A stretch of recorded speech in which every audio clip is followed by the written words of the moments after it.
very favorable to this kind of legislation. He said there need to be consequences. We agree completely. One of the consequences should be a temporary halt in arms sales. This 1-year pause in sales of all arms, repairs, supplies, support really is in defense of our national interest and security interests. The long and short is the Saudis need to come to their senses. They have committed a humongous blunder, very much against their own economic and security interests, as well as ours. The only apparent purpose of this cut in oil supplies is to help the Russians and harm Americans. It was unprovoked and unforced as an error. The Saudis were making windfall returns. Only the Russians were making less profitable returns. And now we need to rebalance our relationship, and the Saudis need to restore trust. So this effort hopefully will begin a path toward rebalancing that one-sided relationship. And there are larger security concerns here because the Saudis' actions aid and abet a murderous and brutal criminal invasion by Russia. They endanger the world economy, and they threaten higher gas prices for Americans at the pump. But it's more than oil that is at stake here. It's also human rights abuses, butchering journalists, fostering civil war in Yemen, failing to respect our 9/11 victims in this country, and that is part of the context for what we are proposing here. There's a national security concern because we are selling highly sensitive advanced technology to a country that has aligned itself with an adversary, Russia, that is committing terrorist war crimes in Ukraine. And so there's a moral imperative, but also a national security imperative. And just to give you an idea of what we are selling now to Saudi Arabia, Patriot and THAAD missile systems, air-to-air missiles, advanced helicopters, and of course, jet fighters, other kinds of systems that are highly sensitive, like radar and air defense. So these continued sales pose a national security threat.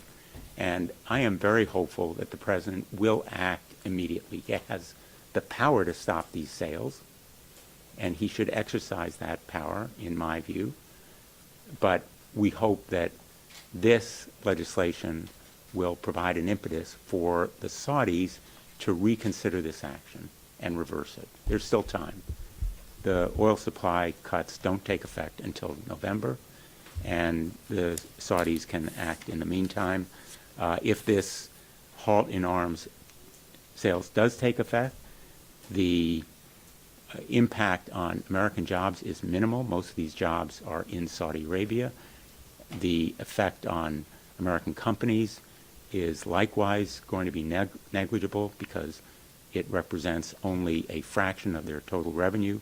And so I think that the Saudis still have time to correct this really disastrous mistake, which is against their own interests as well as the United States. And with that, I again want to thank Congressman Khanna for his leadership and his partnership in this effort. Well, thank you, Senator Blumenthal. I very much appreciate Senator Blumenthal's voice and leadership on this issue, being the first person in the Senate to say that we needed to take action against Saudi Arabia, and of course, given the respect he has in the caucus in the Senate among all colleagues the fact that he is introducing this legislation really is a big deal. So when he called me to say, can I help with the House companion, I was honored to join. And I want to echo Senator Blumenthal in being very encouraged by the President's comments last night. He made it clear that there will be consequences. And I appreciate Jake Sullivan's leadership at the National Security Council, who has always understood that we need to re-examine the relationship with Saudi Arabia. From my perspective, it's pretty simple. We have done so much for Saudi Arabia. I mean, the first President Bush basically sent troops to the Middle East to make sure Saddam Hussein didn't invade the Saudis when the troops were in Kuwait.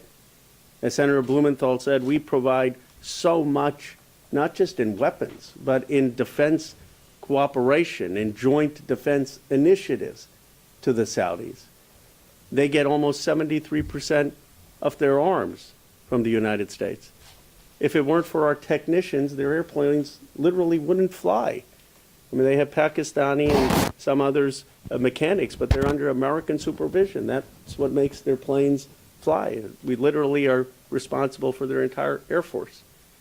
And so what galls many of us in Congress is the ingratitude. It's the ingratitude. When Americans are facing a crisis because of Putin, when we're paying more at the pump, our ally, someone who we have helped for decades, should be trying to help the American people. Instead, they're hurting the American people. And that will not stand. The American people are not going to take that kindly. We're not going to allow that kind of ingratitude to stand. And that's why I'm very encouraged that the President has said that there will be consequences. Senator Blumenthal and I have a very reasonable proposal, which is just to pause the weapons sales, to pause the defense cooperation until they reconsider. And the only thing I would say is I met with the Saudi ambassador. She's actually a wonderful person when you meet with her in person. And I think that the Saudis should probably spend more time listening to her because she has a pulse of the Congress. And to realize that their decision, and if they don't reverse this decision, it's going to have very negative consequences for the relationship. So I still am hopeful that they will reverse the decision. And if not, we definitely need to pause these arms sales. Thank you. Question? Yeah. Your recent legislative initiatives on Russia and Ukraine have been bipartisan. You and Senator Graham have stood up here many times in the last few months. Why isn't this one bipartisan?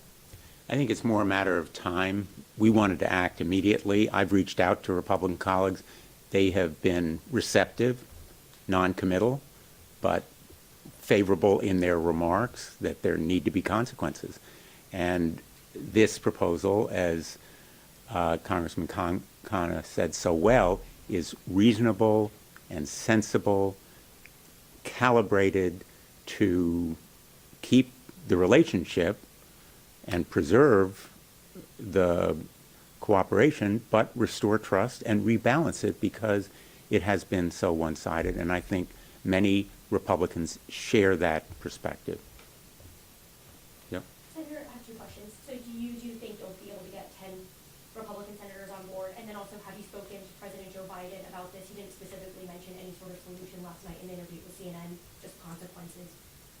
The president was very unspecific last night, but we have been in touch with the White House. I have spoken to leadership in the Senate, and I can't give you a timetable for going forward. Obviously, nothing will happen before November. Senator, you mentioned that there is time for the Saudis to change course here. So does that mean if they change course in the next few weeks, this is no longer on the table? And my second question is, you also said this was aimed at helping Russia. Clearly, it does help Russia. But wasn't it also aimed, or was it aimed, in your opinion, at Democrats, in particular the president, ahead of the election, and possibly a boost to Republicans and Donald Trump, and how does that factor into your decision making? This blunder hurts America and helps Russia.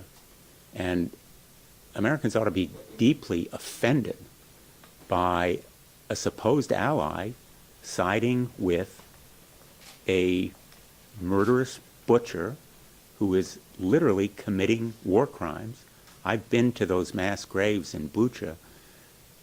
I'm furious that Saudi Arabia is helping Vladimir Putin kill Ukrainians, invade the country, commit war crimes, and the only benefit is to Russians. It endangers the world economy. It exploits Americans at the gas pump. It does nothing for anyone except Russia.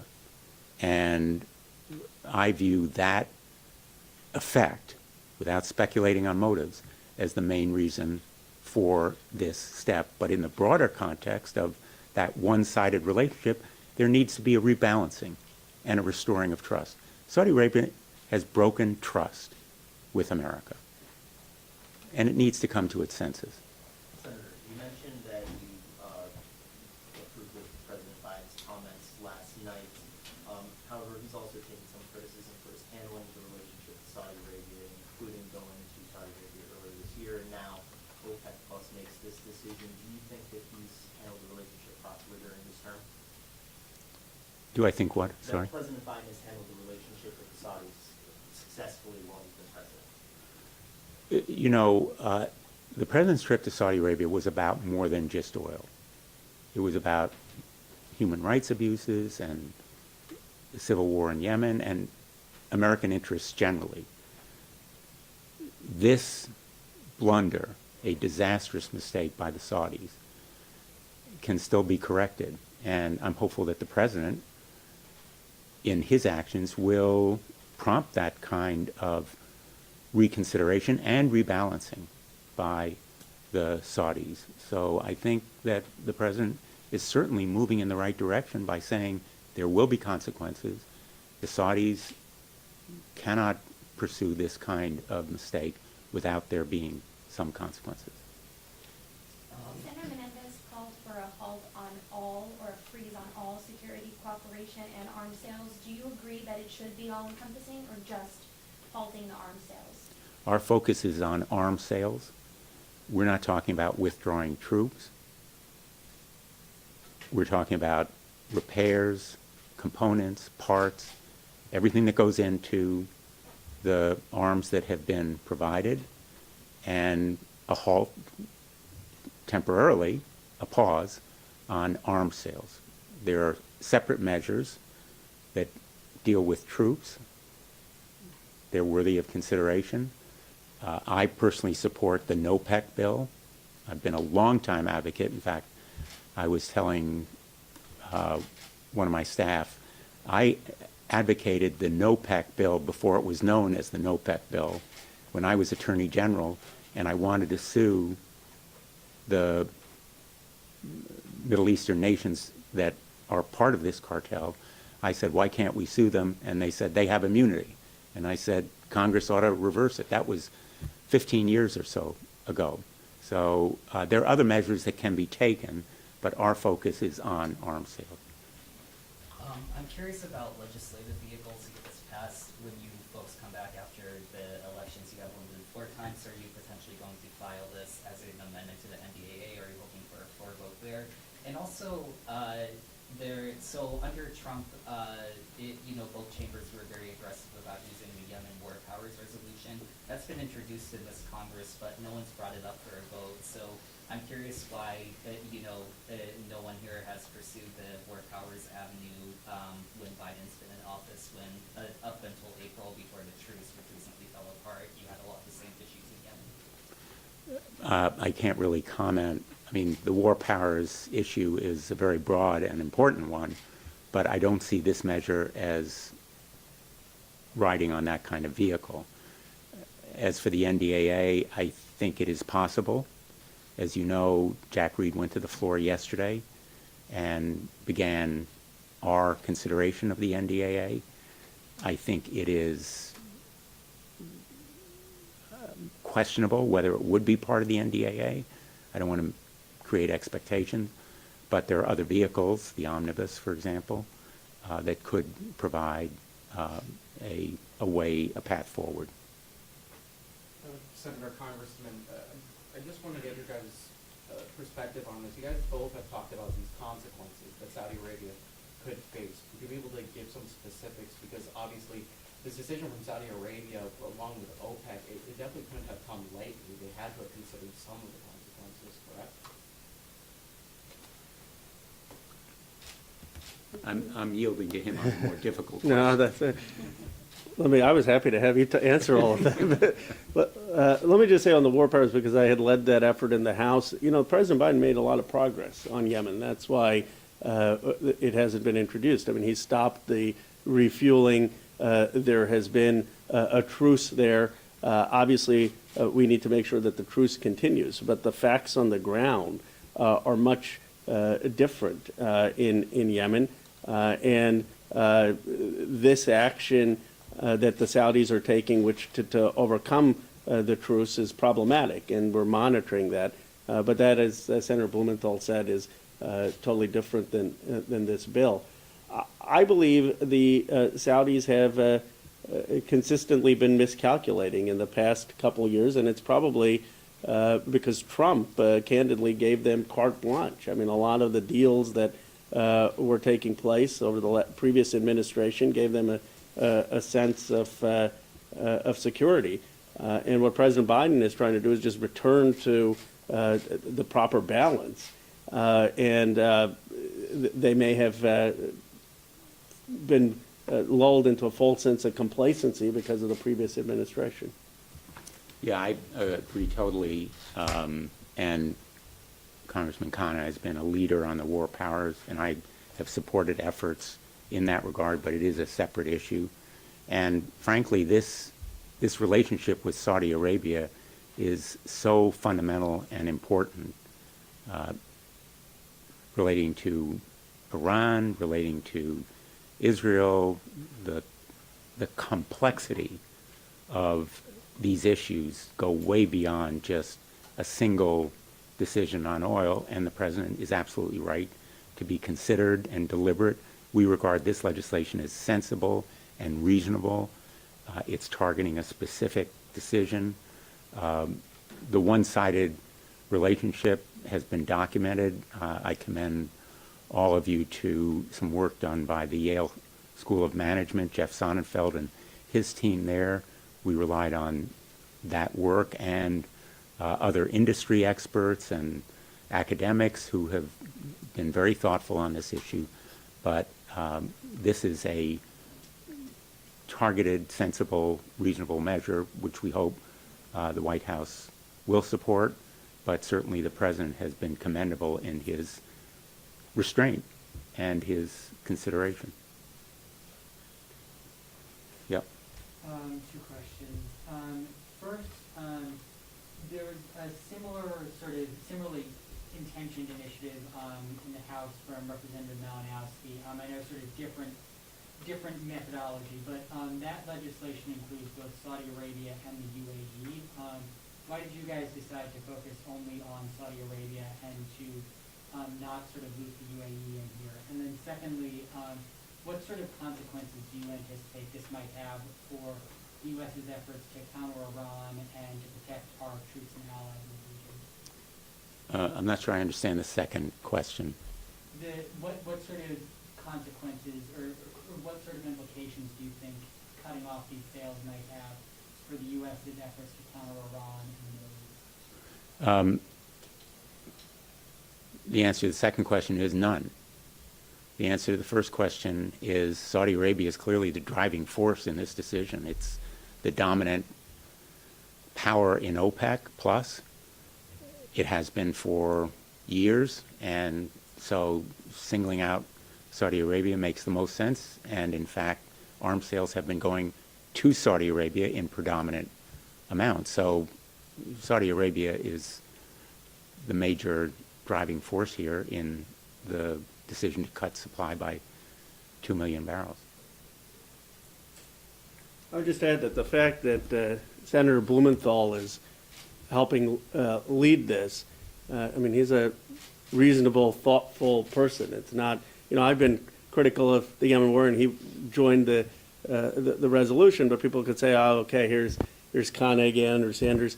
I mean, Senator Blumenthal is very, very deliberate in the way this legislation was crafted. It is not in any way the most severe, and it values the relationship and the history of the relationship, and that's why I think it's going to get broad support in both the House and the Senate.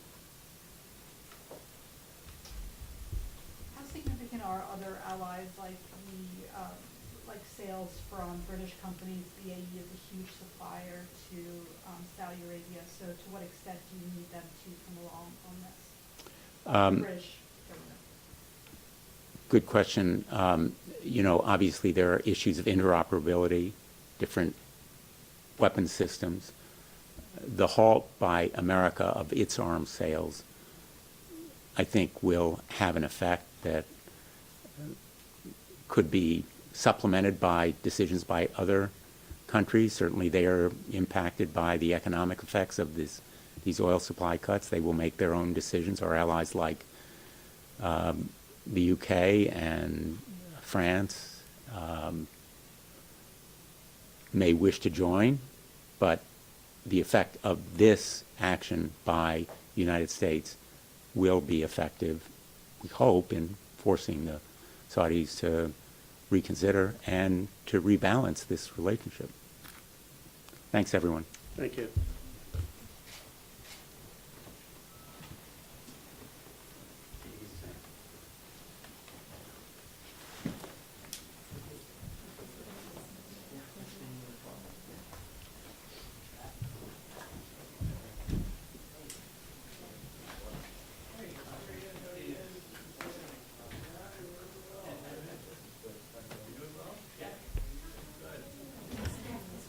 Yeah, right. Okay, yes. I'm sorry, I gave you a card by the right now.